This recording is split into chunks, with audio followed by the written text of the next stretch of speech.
नमस्कार। मैं हूँ पलक विप्रकुल कीर्ति। और मैं हूं पल्लव विप्रकुल कीर्ति। आपका स्वागत है द विप्रकुल कीर्ति संवाद में। हम लेकर आए हैं संवाद की एक नई परंपरा। आपके भेजे हुए सवालों में से कुछ सवाल सिलेक्ट किए गए हैं जो आज इस शो का हिस्सा बनेंगे। पहला सवाल है भोपाल के जगदीश साहू जी का। मेरा नाम जगदीश साहू है, मैं भोपाल का रहने वाला हूँ। मेरी उम्र 68 साल है। मैं सरकारी पद पे था, रिटायर हो चुका हूँ। मेरी पत्नी का 2 साल पहले देहांत हो चुका है। मेरे 2 बेटे हैं, एक मुंबई में एक बंगलौर में अपने परिवार के साथ रहता है। मेरे बच्चे मुझसे 2 साल पहले मिलने आए थे जब मेरी पत्नी का देहांत हुआ था। जाते वक्त कहकर गए थे हम आते जाते रहेंगे। इन 2 सालों में कई बार अपने बच्चों के यहाँ गया और हर बार यही महसूस हुआ कि मेरी मौजूदगी उन्हें बोझ लगती है। मेरे बच्चों को ऐसा लगता है मैं उनके यहाँ रहकर उनका स्टेटस कम कर रहा हूँ, क्योंकि मुझे इंग्लिश नहीं आती। इसलिए हिंदी में बात करके मैं उनके बच्चों का भी भविष्य खराब कर रहा हूँ। मैंने बहुत बार अपने बच्चों से बात करने की कोशिश की, अब तो उन्होंने मेरा फ़ोन उठाना भी बंद कर दिया है। मेरा ये घर मकान बन गया है जहाँ मेरे बच्चे आते तक नहीं। मैंने इस घर में एक परिवार पाला था। मैंने और मेरी पत्नी ने अपने ढंग से अपने बच्चों को वो सब कुछ देने की कोशिश की जो उन्हें चाहिए था। पता नहीं कब मेरे बच्चों ने मुझे इतना बेगैरत कर दिया। मैं अपने परिवार के साथ रहना चाहता हूँ, अपने पोते पोतियों के साथ खेलना चाहता हूँ। मैं इस मकान में अकेले मरना नहीं चाहता। क्या आप लोग बता सकते हैं मैं क्या करूँ? मैं कहाँ गलत हो गया?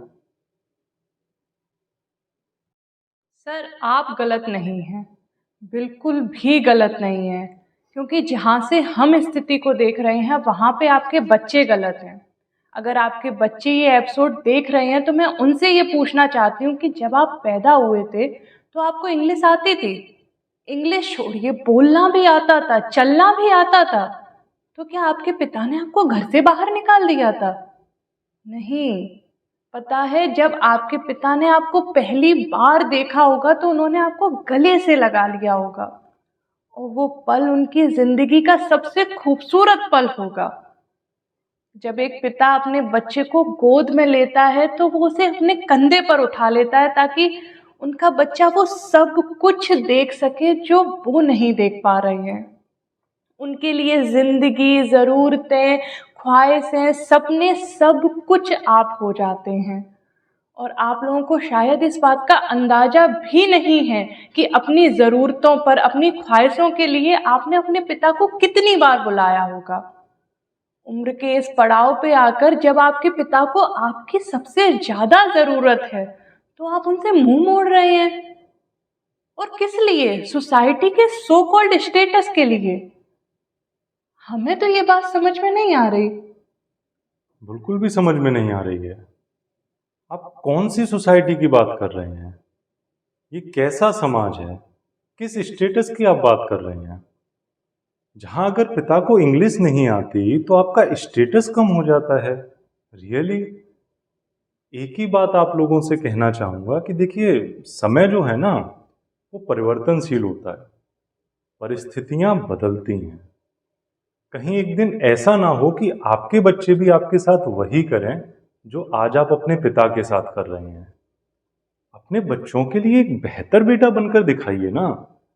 आपके पिता को आपकी ज़रूरत है। तो अगर ये संदेश आप तक पहुंच रहा है तो अपने पिता के पास जाइए, उनसे बात कीजिए। हो सकता है कि वो अपना प्यार शुरुआत में अपनी नाराज़गी में जाहिर करें, लेकिन आज आपके पिता को आपकी ज़रूरत है, जैसे 30 साल बाद आपको अपने बच्चों की होगी।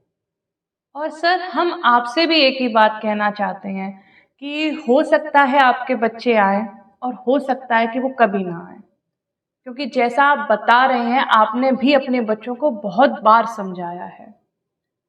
देखिए सर, जिंदगी आपकी है जिसको आपको पूरी तरह से जीना है।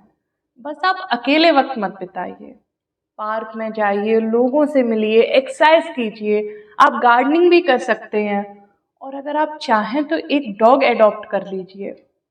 वो बच्चा ना आपको कभी छोड़कर नहीं जाएगा सर, और यकीन मानिए कि वो आपके मकान को भी घर बना देगा।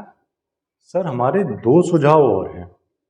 देखिए, अगर आपका हेल्थ इंश्योरेंस है तो बहुत बढ़िया, और अगर नहीं है तो आप अपना हेल्थ इंश्योरेंस जरूर करा लीजिए। और मैं आपको दो एनजीओ के बारे में बताता हूँ।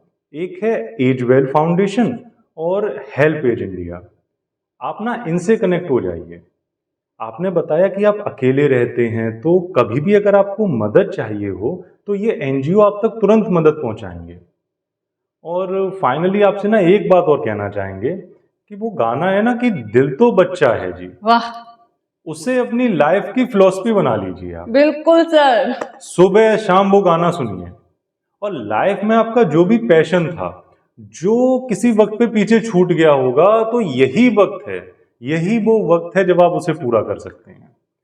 तो सर, जिंदगी को एक उदासी की तरह नहीं जीना है, एक जश्न की तरह जीना है। अगला सवाल दिल्ली से आया है। मैम की रिक्वेस्ट आई है कि उनका नाम ना बताया जाए। ओके मैम, हम आपका नाम डिस्क्लोज नहीं करेंगे। मैं एक डॉक्टर हूँ, मेरे हस्बैंड भी डॉक्टर हैं।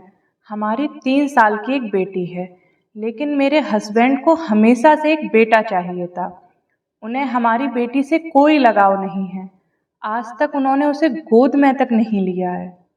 जब मेरी बेटी हुई तो कुछ कॉम्प्लिकेशंस हो गई थी, जिसकी वजह से मैं दोबारा कंसीव नहीं कर सकती हूँ। और मुझे ये भी पता चला है कि मेरे हस्बैंड का किसी और के साथ अफेयर है। और जब मैंने उनको कन्फ्रंट किया, देन ही स्लेप्ट मी। रोज पीने लगे हैं, हर रोज हमारे यहाँ लड़ाइयाँ होती हैं। अक्सर ही बात वायलेंस पर आ जाती है। वो कई बार मुझ पर हाथ उठा चुके हैं। मैं क्या करूँ? Should I leave my husband? क्या मैं अपने हस्बैंड को छोड़ दूँ? लेकिन मेरी एक बेटी है।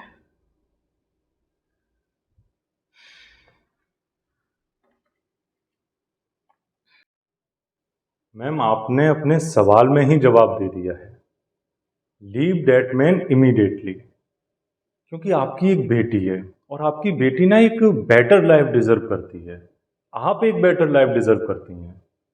और हमें तो ना एक बात समझ में नहीं आ रही है कि आपके हस्बैंड डॉक्टर हैं, मतलब डॉक्टर हैं, एजुकेटेड हैं, प्रोग्रेसिव थिंकिंग होनी चाहिए। उनसे तो ये उम्मीद नहीं की जा सकती कि वो ऐसी सोच रखें। अपनी ही बेटी को आज तक गोद में नहीं लिया। जानते हैं कि इस तरह की सिचुएशन के लिए, इस तरह की कंडीशन के लिए पूरी की पूरी सोसाइटी जिम्मेदार होती है। आज तक हम बेटा बेटी वंश इसी सबके भेदभाव से बाहर नहीं आ पा रहे हैं। और हमारा सपना है एक विकसित भारत बनाने का, एक डेवलप्ड इंडिया बनाने का। अगर सच कहूँ ना तो बहुत कुछ बदलना है अभी तो। इस तरह की थिंकिंग को, इस तरह की जो सोसाइटी में चीजें चल रही हैं, इनको लेके बहुत कुछ बदलना होगा अभी। और मैम, आपको भी स्टैंड लेना चाहिए था। जब आपके हस्बैंड ने पहली बार आप पर हाथ उठाया था ना, तभी आपको प्रॉपर पुलिस कंप्लेंट करनी चाहिए थी। बिल्कुल, आपको प्रॉपर कंप्लेंट फाइल करनी चाहिए थी। लेकिन मैम, अभी भी देर नहीं हुई है। अगर आप ये सोच रही हैं कि ये सब कंडीशन के बाद आपके हस्बैंड और एज ए फादर कोई भी रिस्पॉन्सिबिलिटी लेंगे, तो जवाब मैम आपके सामने है। जब आज तक उन्होंने अपनी बेटी को गोद में तक नहीं लिया है, तो उनसे क्या उम्मीद की जा सकती है? मेरे ख्याल से तो कोई भी ऐसे शख्स से कोई उम्मीद नहीं की जा सकती है। बिल्कुल। वो इंसान as a husband, as a father responsible नहीं है। आपने ही बताया कि आप दोबारा कंसीव नहीं कर सकती हैं, तो एज ए हस्बैंड उनको और ज़्यादा सपोर्टिव होना चाहिए था, और भी ज़्यादा इमोशनली अवेलेबल होना चाहिए था। पर जब आपको उनकी सबसे ज़्यादा ज़रूरत थी, तब वो अवेलेबल नहीं थे। वो क्या कर रहे थे? उनका अफेयर चल रहा था। और जब आपने उन्हें रोकने की कोशिश की, इस रिश्ते को बचाने की कोशिश की, तो वो एग्रेसिव हो गए, आप पर हाथ उठाते हैं। देखिए, जितना हम समझ पा रहे हैं उस हिसाब से इस रिश्ते में बचाने के लिए कुछ भी नहीं बचा है। बिल्कुल। अब ना ये आपकी रिस्पॉन्सिबिलिटी है कि आप अपने लिए, अपनी बेटी के लिए एक स्ट्रॉन्ग डिसीजन लीजिए। क्योंकि देखिए, कोई भी बच्चा एक टॉक्सिक फादर डिजर्व नहीं करता है। हालांकि हर बच्चे को अपने मॉम डैड दोनों की ही जरूरत होती है, पर आपको ये भी तो देखना होगा ना कि आपकी बेटी के लिए आपके husband as a father available है ही नहीं। वो आपके लिए अवेलेबल नहीं है। और मैम, दो कंडीशन होती हैं। अगर रिश्ता ज़रूरी है तो बात छोड़ दीजिए, लेकिन अगर बात कुछ ऐसी है जो मायने रखती है तो मैम वो रिश्ता तोड़ दीजिए। कभी कभी रिश्ते में बचाने के लिए कुछ बचता नहीं है, इसीलिए कभी कभी छोड़ देना बेहतर ऑप्शन होता है। जैसा कि वो हाथ जो वक्त पे साथ ना दे ना, और जो रिश्ता कद्र ना करे, उसको छोड़ देना बेहतर है। तो हमारा ये मैसेज हर उस महिला के लिए है जो बच्चे के लिए, परिवार के लिए, सोसाइटी के नाम पर एक टॉक्सिक रिलेशनशिप कैरी कर रही है। आपको अपने लिए, अपने बच्चों के लिए एक स्ट्रॉन्ग डिसीजन लेना होगा, क्योंकि जिंदगी आपकी है और इसका हर फैसला भी आप ही का होगा। लाइफ एक ही है, कोई वीडियो गेम तो है नहीं जो आपको 3 मौके मिलेंगे। एक ही जिंदगी है। अब ये आप पर डिपेंड करता है कि आपको रो रो के, मर मर के, घुट घुट के ये जिंदगी जीनी है या फिर अपनी शर्तों पर जीनी है। डिपेंड आप पे करता है, डिसीजन भी आप ही का होगा।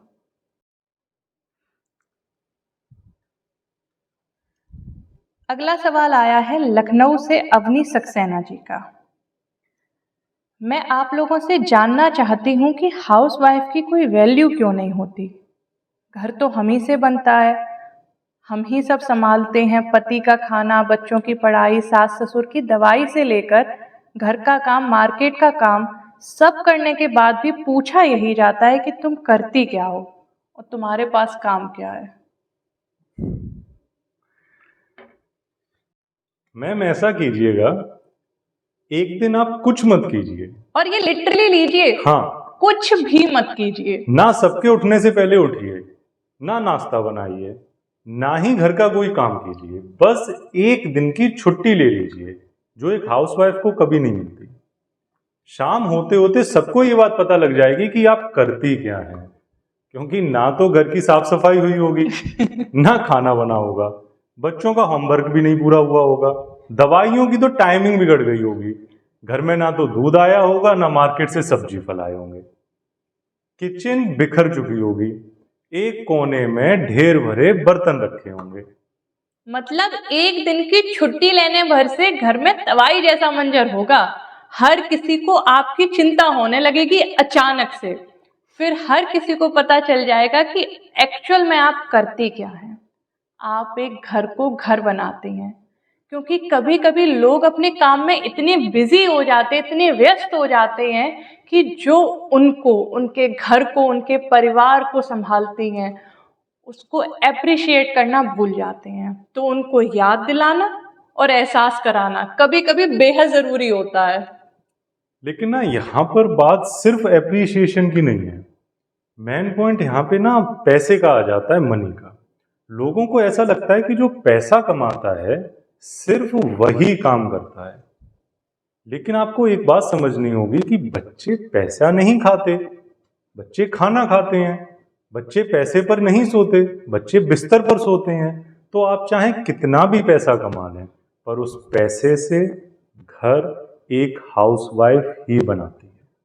और मेरा तो यहाँ पर एक पॉइंट और है कि अगर आपको कहा जाए कि अब आपको ऐसी जॉब करनी है जिसमें आपको कोई सैलरी नहीं मिलेगी, कोई छुट्टी नहीं मिलेगी, कोई अप्रिसिएट नहीं करेगा, प्रमोशन तो आप भूल ही जाइए, 365 दिन में 365 दिन काम करना पड़ेगा। और जब संडे होगा, कोई फेस्टिवल होगा, कोई फंक्शन होगा, तो एक्स्ट्रा काम और करना पड़ेगा।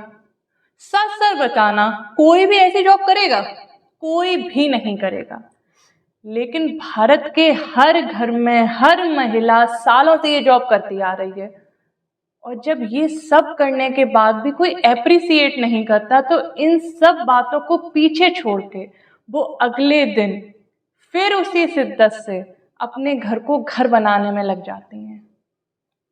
एक शब्द में इस जज्बे को हम डिफाइन तो नहीं कर सकते, इस प्यार को हम डिफाइन नहीं कर सकते एक शब्द में, लेकिन एक्चुअल में एक हाउसवाइफ एक होम मेकर होती है।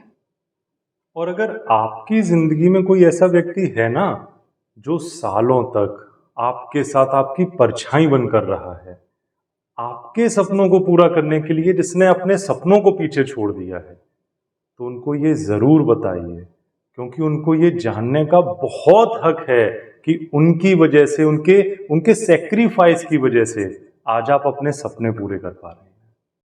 अगला सवाल है आगरा के सुधांशु रंजन मिश्र जी का। वो पूछते हैं कि जीवन में असफलताओं से सीखने का सबसे अच्छा तरीका क्या है? कि उन्हें असफलता ना माना जाए। किसी छोटे से मोमेंट में आपको ये लग ज़रूर सकता है कि ये असफलता है, लेकिन इन रियलिटी वो किसी बड़े प्रारब्ध की तैयारी होती है। हम आपको एक रियल लाइफ कहानी बताते हैं। एक लड़का था तमिलनाडु का, बेहद गरीब परिवार से था, जैसे तैसे घर का गुजारा होता था। लेकिन उस लड़के को पायलट बनना था, और सिर्फ बनना ही नहीं था, एकमात्र उद्देश्य था जीवन का।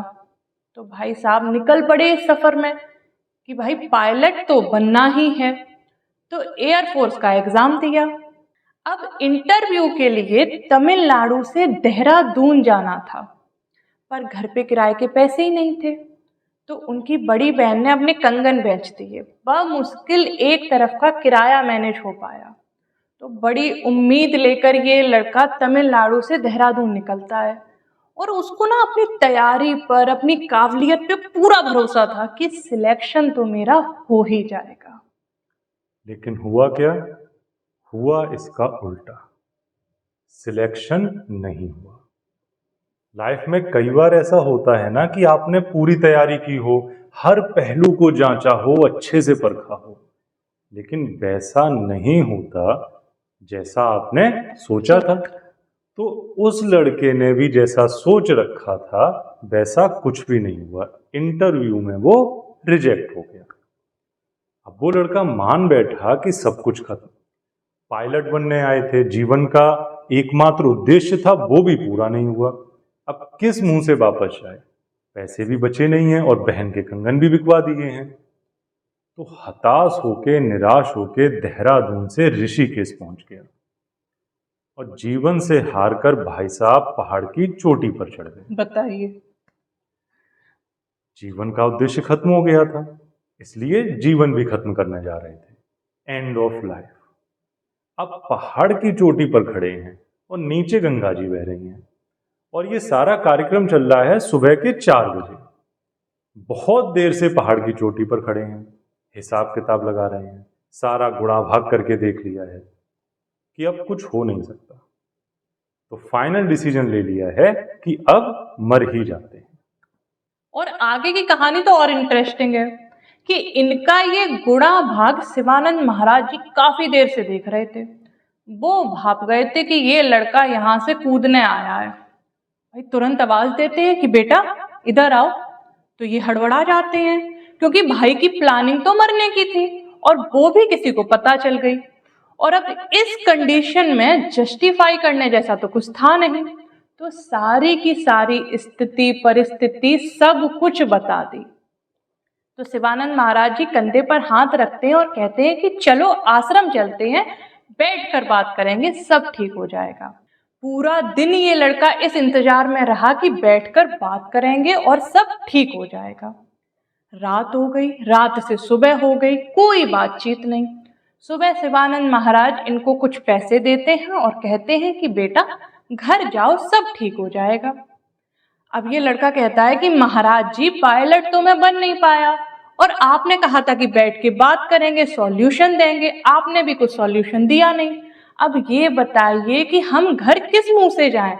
जीवन तो असफल हो गया है, कोई उद्देश्य ही नहीं बचा है, अब करें तो करें क्या? शिवानंद महाराज मुस्कुराते हैं, मुस्कुराते हुए कहते हैं कि बेटा आज तुम पायलट इसलिए नहीं बन पाए क्योंकि तुम्हारे जीवन का प्रारब्ध कुछ बहुत बड़ा है। आप जानते हैं ये लड़का कौन था? डॉक्टर एपीजे अब्दुल कलाम, जिन्हें सारी दुनिया मिसाइल मैन के नाम से जानती है, जो आगे चल के भारत के राष्ट्रपति बने। तो याद रखिए कि जीवन में असफलता जैसा कुछ नहीं होता, बस पड़ाव होते हैं जो आपको आपकी मंजिल तक, आपके प्रारब्ध तक लेकर जाने के लिए आते हैं। जीवन में असफलताओं से सीखने का सबसे अच्छा तरीका यही है कि उन्हें असफलता ना माना जाए, क्योंकि इन रियलिटी वो किसी बड़े प्रारब्ध की तैयारी होते हैं। अगला सवाल है 12 साल की छोटी बच्ची का। हालांकि उन्होंने अपने शहर का नाम नहीं भेजा है, लेकिन सवाल बेहद ज़रूरी था, इसलिए शहर का नाम मायने नहीं रखता। नमस्ते दीदी, नमस्ते भैया। नमस्ते। मेरा नाम वेदिका है, मैं 12 साल की हूँ। मेरा एक छोटा भाई है 10 साल का, वेदांश। नाम बड़े प्यारे हैं। बहुत सुंदर है। मम्मी पापा मेरे भाई को महंगे स्कूल में पढ़ाते हैं और मुझे सरकारी स्कूल में भेजते हैं। मैं पढ़ाई में बहुत अच्छी हूँ, हर साल अपनी क्लास टॉप करती हूँ, जबकि मेरा भाई जैसे तैसे लुढ़क लुढ़क के पास होता है। जबकि उसकी होम ट्यूशन लगी है, 6,000 रुपये महीने ले जाते हैं वो सर। अच्छा, ठीक है। तो जब भी हमारे यहाँ कोई आता है तो मम्मी पापा हमेशा उसी की तारीफ करते हैं। मेरा बेटा क्लास में टॉपर है, मेरा बेटा बहुत होशियार है, मेरे बेटे को सब आता है। अरे कुछ नहीं आता, उसका होमवर्क तक मैं करती हूँ। मेरे मम्मी पापा कभी मेरी तारीफ नहीं करते, कभी नहीं कहते कि मैंने क्लास में टॉप किया या मैं भी पढ़ाई में अच्छी हूँ। मैं क्या करूँ कि मेरे मम्मी पापा मुझे वैसे ट्रीट करें जैसे मेरे भाई को करते हैं।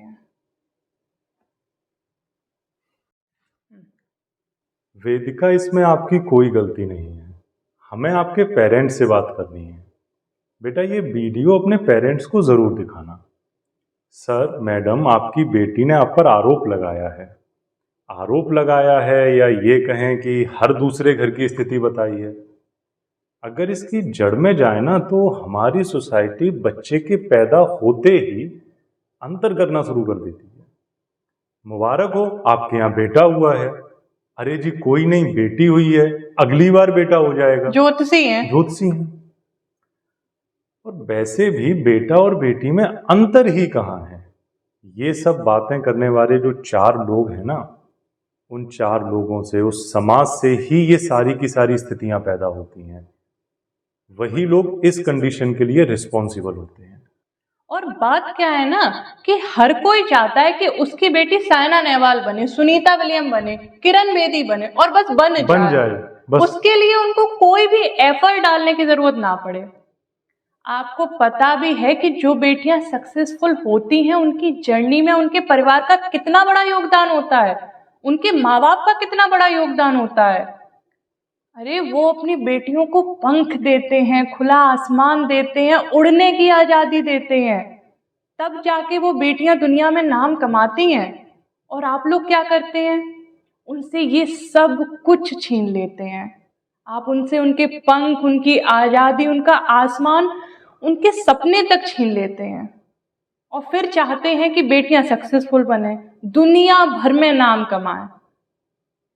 और जनाब, चाहते भी क्या है कि नाम कमाने से पहले ना घर का सारा काम और कर जाए, सारा काम कर जाए, फिर जाए नाम कमाने, फिर दुनिया भर में नाम कमाएं, सक्सेसफुल हो जाएं। और कई घरों में तो बेटियों को सपने देखने की आजादी तक नहीं है। अभी आपने एक कंडीशन सुनी ना, एक डॉक्टर हैं, एजुकेटेड हैं, लेकिन सोच से जाहिल हैं। 2 दर्जे के। बेटे की चाह में 3 साल हो गए उस आदमी को, अपनी बेटी को गोद में तक नहीं लिया। इसके पीछे की एक ही सोच होती है कि बेटा होगा तो वंश आगे बढ़ेगा, बेटा होगा तो बुढ़ापे का सहारा बनेगा। अरे यही सब बातें सोची थी जगदीश साहू जी ने भी। 2 बेटे हैं उनके, बुढ़ापे का सहारा बनेंगे। सहारा बनना तो दूर की बात है, मिलने तक नहीं आते, फोन तक नहीं उठाते उनका। तो आप लोगों से यही कहना है कि इस मानसिकता के साथ अपनी बेटी को नजरअंदाज मत कीजिए। आप इस सवाल को देखिए, वेदिका कितना ज्यादा हर्ट है। जिस तरह से आप लोग उसे ट्रीट करते हैं, अवॉइड करते हैं। वेदिका ना अपनी लाइफ में वो सब कुछ कर रही है जिससे आपको उस पर गर्व हो। यहां पर गलती ना एज ए पेरेंट्स आप लोगों की ही है। लेकिन वेदिका को ऐसा लगता है कि गलती उसकी है, और वो अब हमसे ये बात पूछ रही है कि वो ऐसा क्या करे जिससे आप लोग उसे वो प्यार दें जो आप अपने बेटे को देते हैं। आप लोगों से हमारी यही रिक्वेस्ट है कि आप लोग ऐसा ना करें। आपकी बेटी बेहद काबिल है और बेहद समझदार भी है। आपको कुछ नहीं करना है, बस अपनी सोच को बदलना है। अपनी बेटी को सपोर्ट करना है, उसके कंधे पर हाथ रखकर बस इतना सा कहना है कि तुम बहुत अच्छा कर रही हो और हमें तुम पर गर्व है। उससे ये बात तो करिए सर। ये कहिए कि हम तुमसे उतना ही प्यार करते हैं जितना हम वेदांत से करते हैं। ये बात कहकर देखिए सर, धीरे धीरे ये बात वेदिका के मन से और आपके घर से हमेशा के लिए चली जाएगी। बिल्कुल। एज ए पेरेंट्स आप डिफरेंस मत कीजिएगा और देखिएगा कि एक दिन वेदिका और वेदांश दोनों ही आपका नाम रोशन करेंगे। बिल्कुल सर। अगर आपको भी कोई सवाल पूछना हो, हमारे बारे में जानना हो या किसी विषय पर हमारी राय चाहते हो, तो स्क्रीन पर आ रहे नंबर पर आप हमारी टीम को अपना सवाल व्हाट्सएप कर सकते हैं। आप अपना सवाल लिखकर ऑडियो में या वीडियो में किसी भी रूप में भेज सकते हैं। अपना और अपने शहर का नाम लिखना ना भूलें। और अगर आपको हमारा ये संवाद पसंद आया हो तो वीडियो को लाइक करना भी ना भूलें। कमेंट करें, शेयर करें और चैनल को सब्सक्राइब करें।